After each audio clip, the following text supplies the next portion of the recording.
इस पेपर पर एमिनो अम्ल एक दूसरे के अगल बगल लेटे रहेंगे। ये आपको माइंड में पिक्चर रखना है, एग्जाम में जाना है और कुछ भी याद नहीं करना भाई। तो स्वागत है आप सभी का हमारे आज के इस बेहतरीन और बहुत ही इंपॉर्टेंट वीडियो में। आज के इस वीडियो में हम सभी बहुत ही अच्छे तरीके से पढ़ने वाले हैं प्रोटीन की संरचना के बारे में, ठीक है। जो प्राथमिक संरचना है, द्वितीयक संरचना है, तृतीयक और चतुर्थ, ये चारों संरचना हम पढ़ेंगे। बहुत इंपॉर्टेंट इसलिए क्योंकि हर साल स्टूडेंट संरचना से रिलेटेड क्वेश्चन आता है आपके सामने 4 से 5 नंबर में। और क्या पता अगले साल पूरी संरचना ही पूछ दे तो प्रोटीन की, तो कुछ भी हो सकता है, सवाल कैसे भी बन सकते हैं। तो चारों संरचना अच्छे से हम समझेंगे भाई, रटना बिल्कुल ही नहीं है। अगर आपने एक बार समझ लिया कि चारों संरचना कैसी कैसी है तो बस यही बस देखना है, पूरा ये टॉपिक याद हो जाएगा इस वीडियो में, ये आपसे वादा है। और मेरा नाम अभिषेक गुप्ता और मैं अभी ग्रेजुएशन बीएससी मैथमेटिक्स परसुइंग कर रहा हूँ आपके उत्तर प्रदेश के बनारस हिंदू विश्वविद्यालय कॉलेज से, ठीक है। और आज जो ये आँख है ये थोड़ा सा पता नहीं क्यों सूजा हुआ है स्टूडेंट्स, तो इसकी टेंशन ही छोड़िए। आइए बढ़ते हैं आज के बेहतरीन टॉपिक की ओर। देखिए समझते हैं शुरू से एकदम। तो शुरू में स्टूडेंट्स हमने आपको बताया था पहले वीडियो में कि प्रोटीन हमारा एमिनो अम्ल से मिलकर बना होता है, याद है कि नहीं। एमिनो अम्ल आपस में किस बंध द्वारा जुड़कर प्रोटीन बनाते हैं? पेप्टाइड बंध द्वारा। दो चीज़ें याद करिए, नहीं याद है तो सुन लीजिए। प्रोटीन एमिनो अम्ल द्वारा मिलकर बना है। दूसरा, एमिनो अम्ल पेप्टाइड बॉन्ड द्वारा, पेप्टाइड बंध द्वारा जुड़ते हैं, ठीक है। चलिए अब पहला डाउट कि प्रोटीन की इतनी सारी संरचना क्यों है भाई, एक ही प्रोटीन है, इतना संरचना क्यों? देखिए इसका कारण है एमिनो अम्ल। ये एमिनो अम्ल कैसे भी जुड़ जाते हैं। अब कहीं देखा गया एमिनो अम्ल वो अलग अलग तरीके से जुड़ रहा है और अलग अलग संरचना बन जा रही है प्रोटीन की, ठीक है। तो बस इसी संरचना को समझना है कि कैसी कैसी संरचना है, प्राथमिक, द्वितीयक, तृतीयक और चतुर्थ संरचना, ठीक है। शुरू करें। सबसे पहला संरचना जो कि बहुत ही आसान है, ये संरचना में बोला गया है इसमें जब एमिनो अम्ल एक विशिष्ट क्रम में पेप्टाइड बंध द्वारा जुड़ते हैं, ठीक है। इसमें दोस्तों क्या हो रहा है, एमिनो अम्ल एक क्रम में जुड़ रहे हैं स्टूडेंट्स। जैसे सुबह की स्कूल की लाइन, सभी कहते हैं कि यार लाइन में खड़े हो जाए, क्रम में खड़े हो जाइए, तो आप एक के बाद एक के बाद एक के बाद खड़े होते कि नहीं। तो इसमें क्या हो रहा है, प्राथमिक संरचना में एमिनो अम्ल भी क्रम में जुड़ रहा है, क्रम में, यानी कि एक अमीनो अम्ल फिर दूसरा अमीनो अम्ल, उसके बाद तीसरा, चौथा और इसी तरह एक क्रम बनाते हुए अमीनो अम्ल जुड़ते हैं, ठीक है स्टूडेंट्स। और किस बंध द्वारा जुड़ते हैं, किस बंध द्वारा जुड़ते हैं बताइए? पेप्टाइड बॉन्ड द्वारा, peptide bond, peptide bond, peptide bond के द्वारा स्टूडेंट्स ये अमीनो अम्ल जुड़ते हैं। तो स्टूडेंट्स ये है आपका प्राथमिक संरचना और कुछ नहीं। दो चीज़ें बस याद रखिए कि एमिनो अम्ल क्रम में जुड़ते हैं, पहली बात तो इसमें, और जिस बंध द्वारा जुड़ते हैं वह है पेप्टाइड बॉन्ड, ठीक है। बस यही आपको देखना था। प्राथमिक संरचना आपकी खत्म हो गई। चलो द्वितीयक संरचना पे आते हैं। द्वितीयक संरचना क्या है? देखिए इसमें क्या होता है ना, क्रम नहीं श्रृंखला बनाते हैं, ठीक है। बस ये याद रखिए आप, द्वितीयक संरचना में श्रृंखला बनेगी। पहली संरचना में क्रम बना, दूसरे में श्रृंखला बनी, बाकी सब तो सेम ही है। अमीनो अम्ल पेप्टाइड बंध द्वारा जुड़ते हैं, लेकिन यहाँ पर क्रम, यहाँ पर श्रृंखला का निर्माण करते हैं। बस यही तो याद करना है। और ये श्रृंखला दो तरह की होती है, एक अल्फा हेलिक्स संरचना, दूसरा बीटा प्लीटेड शीट संरचना, ठीक है। ये दोनों को अच्छे से आगे हम समझेंगे, दोनों को अभी हम समझेंगे अच्छे तरीके से, ठीक है। इंट्रो देख लीजिए। अल्फा हेलिक्स संरचना दोस्तों इस तरह होती है, हेलिक्स का निर्माण हो जाता है, जैसे पेच होता है ना, पेच की चारों तरफ ऐसे घुमाव होता है, उसी तरह एमिनो अम्ल भी एक घुमाव के द्वारा श्रृंखला का निर्माण करते हैं, घुमावदार श्रृंखला का निर्माण होता है इसमें सीट मतलब एक पेपर की तरह, एक पेपर पे अमीनो अम्ल जुड़ रहे हैं, ठीक है। अभी आगे हम समझेंगे, इंट्रो बस आपको बता रहे हैं। एक पेपर समझ लो, अमीनो अम्ल इस पेपर पर जुड़कर एक जुड़ते जाते हैं, जुड़ते जाते हैं, समझ लीजिए। और ये संरचना होती है बीटा प्लेटेड संरचना। क्लियर। और अल्फा हेलिक्स संरचना घुमावदार पेज के समान जब एमिनो अम्ल जुड़ते हैं। अभी और अच्छे से चलिए नेक्स्ट स्लाइड में इन दोनों को समझते हैं। बस एक बार समझ लिया देन याद आपको नहीं करना होगा। अभी हमने प्राथमिक संरचना देख ली कि इसमें क्रम मिलता है, द्वितीयक संरचना में देख ली श्रृंखला का निर्माण होता है, ठीक है। और श्रृंखला दो तरह की, अल्फा हेलिक्स और बीटा प्लेटेड शीट संरचना। अब इनको देखते हैं, ठीक है। चलो इतना आप नोट कर लो। तो आइए देखते हैं हम स्टूडेंट्स इन दोनों को अच्छे तरीके से, ठीक है। अरे आपका ये याद करना होगा? बिल्कुल नहीं याद करना आपको, हम है ना, बिल्कुल नहीं याद आपको ही करना है स्टूडेंट्स, बिल्कुल भी नहीं। आप फिगर को जरा फोकस करिएगा।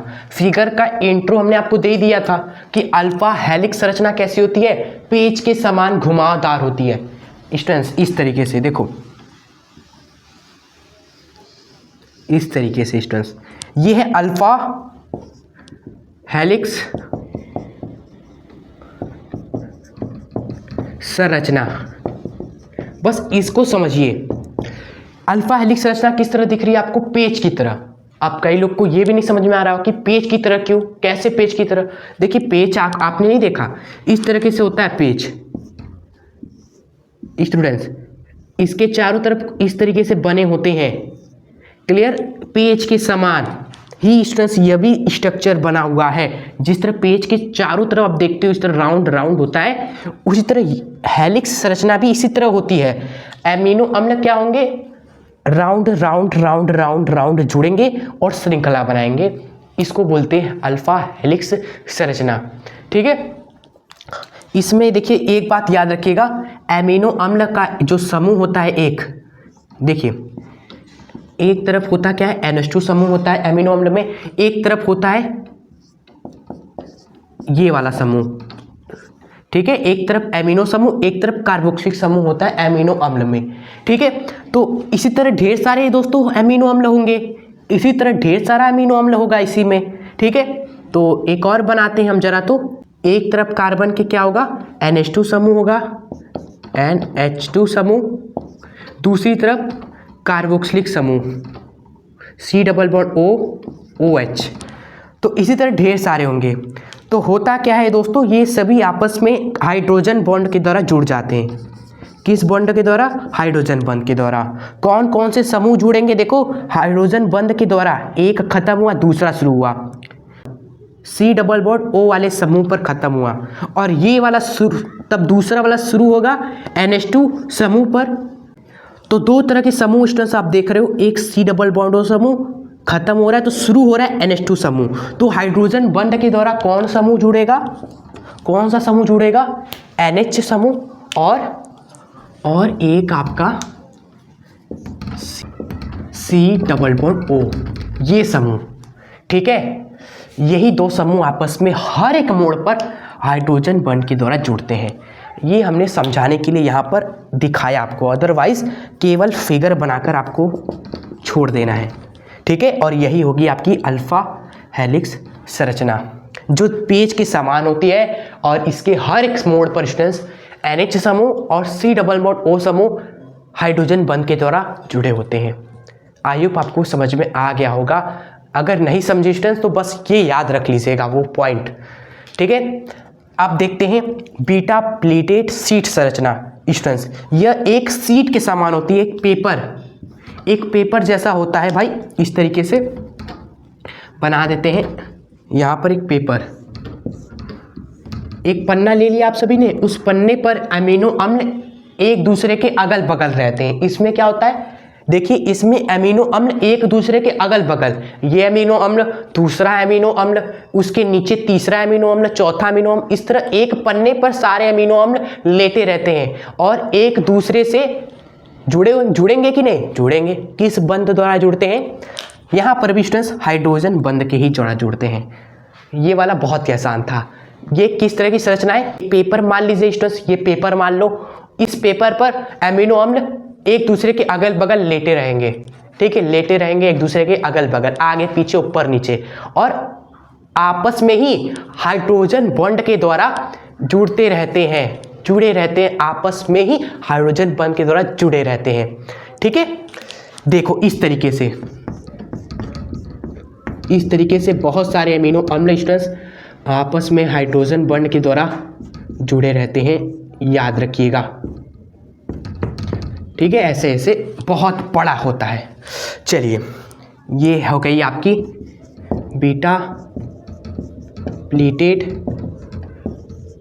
शीट संरचना।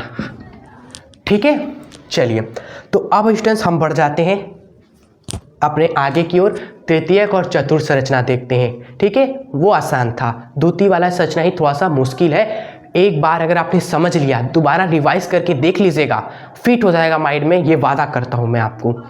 क्लियर? चलिए, तो कमेंट में प्लीज़ आप जरूर बता दीजिएगा कि आपको अच्छा लगा कि नहीं, ये वीडियो कैसा लग रहा है, सारी चीज़ें समझ में आ रही है कि नहीं, कमेंट जरूर कर दीजिएगा प्लीज़। चलो आइए देखते हैं लास्ट एंड फाइनल पेज पे तृतीयक और चतुर्थ संरचना। आप इसको नोट कर ले। चलिए स्टूडेंट्स, तृतीयक और चतुर्थ संरचना को भी देखकर इस वीडियो को एंड कर देते हैं। ये तो बहुत ही आसान है। तृतीयक संरचना देखिए, जब द्वितीयक संरचना में बहुत अधिक वलन हो जाए तो उसके फलस्वरूप तृतीयक संरचना प्राप्त होती है।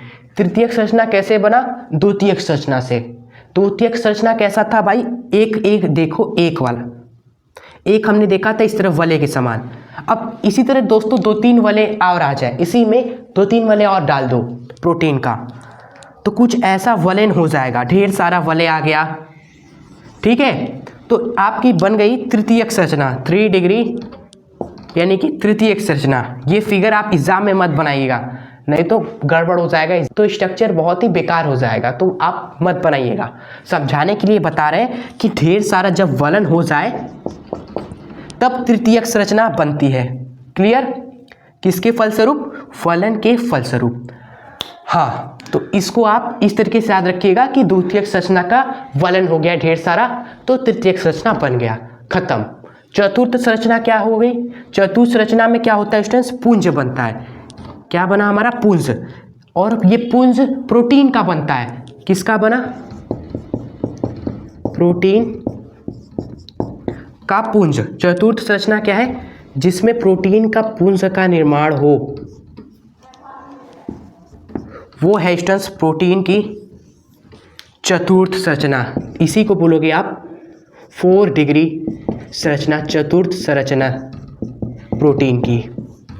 ठीक है, देखिए वही लिखा है, जब 2 या 2 से अधिक प्रोटीन परस्पर मिलकर पुंज का निर्माण करते हैं तो उससे ही प्रोटीन की चतुर्थ संरचना कहते हैं, उसे ही कहते हैं।